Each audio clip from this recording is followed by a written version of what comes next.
Hello friends, आप सभी साथियों का अपने यूट्यूब चैनल सत्या एजुकेशन में स्वागत करता हूं।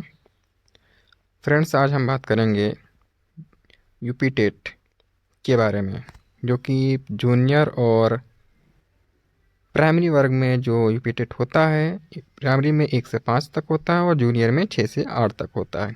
ठीक है। उत्तर प्रदेश शिक्षा सेवा चयन आयोग द्वारा यूपी टेट का जो सिलेबस और एग्ज़ाम पैटर्न दोनों ही घोषित कर दिए गए, जो कि कल शाम को अपलोड किया गया था उत्तर प्रदेश सेवा शिक्षा चयन आयोग की वेबसाइट पर। और इस बार जिस प्रकार से शिक्षा चयन आयोग काम कर रहा है, उसके हिसाब से लगता है कि जो एग्ज़ाम की डेट दी गई है उसी दिन एग्ज़ाम डेट में आपका एग्ज़ाम होना तय है। ठीक है। इस बार किसी प्रकार का खिलवाड़ नहीं होगा एग्ज़ाम से। तो आप लोगों से यही उम्मीद करता हूँ कि आप लोग अपने एग्ज़ाम की तैयारी करते हैं। आपको डेट तो पता ही है कि इस डेट को आपका एग्ज़ाम होना है, क्योंकि एग्ज़ाम के पैटर्न में या सिलेबस में कोई चेंजिंग नहीं हुई है।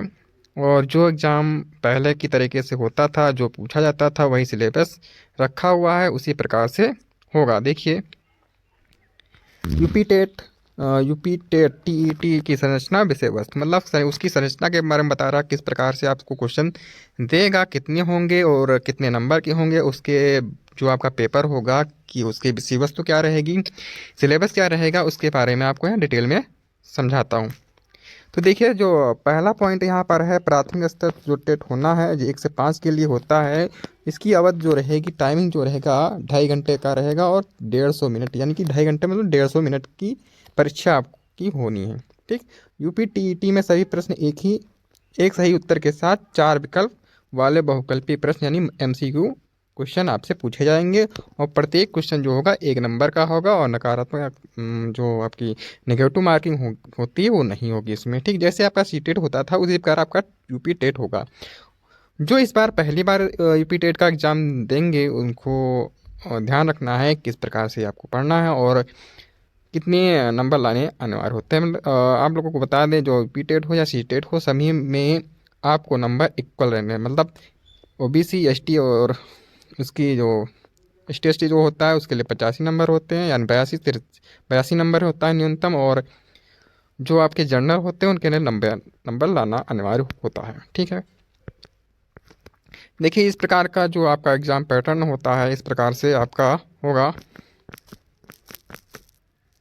देखिए, बाल विकास और शिक्षण विधि अनिवार्य होता है, 30 नंबर का आता है। 30 क्वेश्चन आपसे पूछे जाते हैं, हर एक क्वेश्चन 1 नंबर का होगा। भाषा प्रथम जो होता है हिंदी अनिवार्य होता है। इसमें आप किसी प्रकार का हस्तक्षेप नहीं कर सकते, मतलब आप चुन नहीं सकते इसको। प्रथम में आप तो हिंदी ले सकते हैं, मतलब आप अगर अंग्रेजी ले रहे हैं तो दूसरी भाषा में हिंदी है, अगर अंग्रेजी और पहले भाषा में ले रहे हैं तो दूसरी भाषा में क्या ले सकते हैं, हिंदी उर्दू संस्कृत में से कोई भी एक ले सकते हैं। या फिर संस्कृत ले रहे हैं तो दूसरी भाषा में ही आप हिंदी ले सकते हैं। ठीक है। तो दूसरा पॉइंट क्या है, प्रथम भाषा हिंदी के अनिवार्य रूप में होगा। ये भी आप 30 क्वेश्चन पूछे जाएंगे और 30 नंबर के ही होंगे। फिर भाषा द्वितीय जो होगा हिंदी, अंग्रेजी, उर्दू और संस्कृत अनिवार्य, मतलब अनिवार्य इसलिए बताया जा रहा है कि आपको लेना ही इसमें से एक कोई ना कोई है। ये भी 30 क्वेश्चन आपसे पूछा जाएगा और 30 क्वेश्चन जो होंगे 1 नंबर का, मतलब 1 नंबर का होगा तो 30 क्वेश्चन होंगे, 30 नंबर के हो जाएंगे। गणित अनिवार्य है, 30 नंबर, 30 क्वेश्चन होंगे। पर्यावरणीय अध्ययन अनिवार्य होता है, 30 क्वेश्चन, 30 नंबर के। ठीक, टोटल मिलाकर 150 क्वेश्चन होंगे और 150 नंबर का आपसे पेपर पूछा जाता है। ठीक, तो उम्मीद करता हूँ ये समझ में आया होगा। फिर आगे देखते हैं।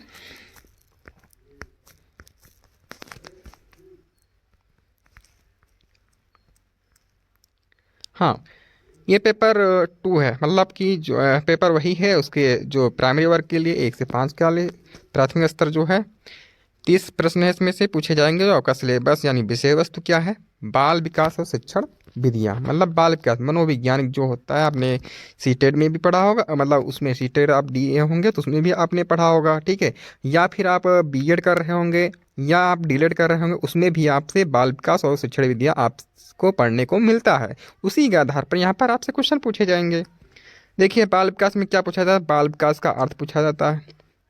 आवश्यकता क्या होती है, क्षेत्र क्या होता है, बाल विकास की अवस्थाएं कितनी होती हैं, शारीरिक विकास, मानसिक विकास, संवेगात्मक विकास, भाषा विकास, अभिव्यक्त क्षमता का विकास, सृजनात्मकता एवं सृजनात्मकता विकास, क्षमता का विकास कैसे होगा, क्रिएटिविटी कहते हैं इसको।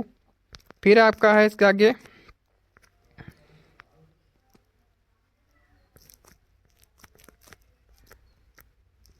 हाँ, इसके बाद देखिए बाल विकास के आधार पर जो आपको उनको प्रभावित करने वाले कारक जो होते हैं, वंशानुक्रम होता है, वातावरण, इनसे भी एक क्वेश्चन यहाँ से बनता ही है।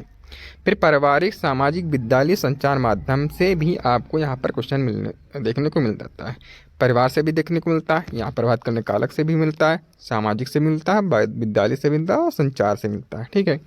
सीखने का अर्थ तथा सिद्धांत के आधार पर क्या अधिगम क्या होता है, उसको प्रभावित करने वाले कारक ये डीले उसमें क्या कहते हैं, बीएड में जो जिन लोगों ने पढ़ा होगा उनको अच्छे तरीके से याद होगा। अधिगम की प्रभावशाली विधियाँ क्या है, सीखने की जो विधियाँ होती हैं उनके बारे में।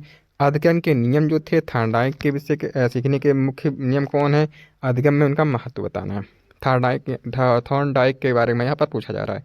फिर अधिगम के प्रमुख सिद्धांत, कक्षा शिक्षण में इनकी व्यवहारिक उपयोगिता बतानी है आपको। थॉर्नडाइक का प्रयास, त्रुटि का सिद्धांत, पेलो का संदर्भ प्रक्रिया का सिद्धांत, स्किनर का क्रिया प्रसूत अधिगम, कोहलर का सूर्य या अंतर्दृष्टि का सिद्धांत, पियाजे का सिद्धांत, बायोस्की का सिद्धांत, सीखने का वक्र, अर्थ एवं प्रकार, सीखने में पठार का अर्थ मतलब पाठन का अर्थ क्या होता है, फिर कारण निराकरण बताना है। फिर इसके बाद है आपको शिक्षण विधियाँ। कौन कौन सी शिक्षण विधियाँ के बारे में यहाँ पर शिक्षण का उद्देश्य क्या होता है, अर्थ क्या होता है, संप्रेषण, शिक्षण के सिद्धांत, शिक्षण के सूत्र क्या होते हैं, शिक्षण विधियाँ कौन कौन सी होती हैं, और शिक्षण की नवीन विधाएं, उपागम, सूक्ष्म शिक्षण के आधारभूत सिद्धांत यानी कौशल, समयावधि, यानी कि इसके बारे में डिटेल से आपको यहाँ से बहुत से सारे क्वेश्चन पूछे जाते हैं जो आपको इसके आधार पर हिंदी, इंग्लिश, गणित सब में यहीं से क्वेश्चन बनता है अधिकतर क्वेश्चन। शैक्षिक समावेशन में अभिप्राय, पहचान, प्रकार, निराकरण, अपवंचित वर्ग, भाषा, धर्म, जाति, वर्ग, लिंग, शारीरिक दक्षता, दृष्टिबाधित, श्रवणबाधित एवं वाक अस्थिबाधित मानसिक दक्षता के आधार पर क्वेश्चन भी आपसे पूछा जाता है। फिर समावेशन के लिए आवश्यक उपकरण कौन कौन से होते हैं, सामग्री, विधियाँ, TLM की अभिवृत्तियाँ। समावेशी बच्चों का अधिगम जांचनीय है तो आवश्यक टूल्स मतलब उपकरण कौन कौन से होंगे, तकनीकी कौन कौन सी होंगी। समावेशी बच्चों के लिए विशेष शिक्षण विधियाँ तथा ब्रेल लिपि क्या होती हैं। समावेशी बच्चों है तो निर्देशन और परामर्श, अर्थ, उद्देश्य, प्रकार, विधियाँ, आवश्यकता और क्षेत्र के आधार पर, मतलब यहीं से आपको क्वेश्चन आपको देखने को मिलेंगे। ठीक है। फिर यहाँ पर दो चीज़ें और दी हैं, उसके बारे में भी आप डिटेल से पढ़ सकते हैं। ठीक बच्चों, ये चीज़ इतना है आपको पढ़ना। फिर अधिगम और अध्यापन में पढ़ना है, इस प्रकार का सिलेबस आपको दिया जाता है। ठीक है, देख सकते हैं आप बालक किस प्रकार से सोचते हैं और सीखते हैं। यहाँ पर आपको कैसे प्रश्न आप ऐसे आपको ध्यान में रखना है, देख सकते हैं। फिर भाषा के आधार पर देखिए, भाषा में जो आपको अब जो सेकंड पॉइंट था आपको इसमें से 30 क्वेश्चन बनेंगे और किस किस आधार पर यहाँ पर अपठेद भी होंगे और इसके आधार पर कौन कौन सी ध्वनियाँ हैं, कौन कौन से चकारक है, अंतराम है, सबके आधार पर आपको देखने को मिलेगा। ठीक बच्चों, फिर इस प्रकार से सिलेबस आप देख सकते हैं। स्क्रीनशॉट लेना चाहते हैं तो ले लीजिए इस प्रकार से।